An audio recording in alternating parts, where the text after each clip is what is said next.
Sir దేవుడు మీకు ఏ లోటు లేకుండా అన్నీ ఇచ్చాడు. మీరు చాలా అదృష్టవంతులు సార్. దేవుడు అందరికీ అన్నిటినీ ఇవ్వడు, ఏదో ఓ లోటు పెడతాడు. ఏ లోటు లేదంటే దేవుణ్ణే మర్చిపోతాం. ఏ మీకు ఏదైనా లోటుందా? అందరూ బాగుండాలి. నేను వస్తాను.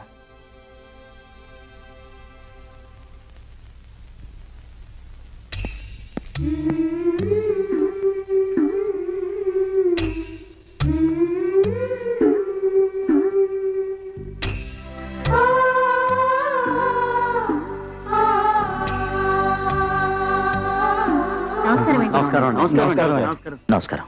మీరిలా బస్ స్టాప్ లో? నా జీవితం ప్రారంభమైందే బస్ స్టాప్ లో. గతాన్ని మర్చిపోకూడదు కదా, అందుకే బస్సులో వెళ్దామని వచ్చాను. సార్ మీరెందుకు వెళ్తాం, మాతోటే ఉన్నాను సార్. ఇక మీదట నేను ఇక్కడ ఉండలేను. అనుకోకుండా చాలా పేరు ప్రతిష్టలు వచ్చాయి. ఇప్పుడు ఎక్కడికి వెళ్తారు సార్?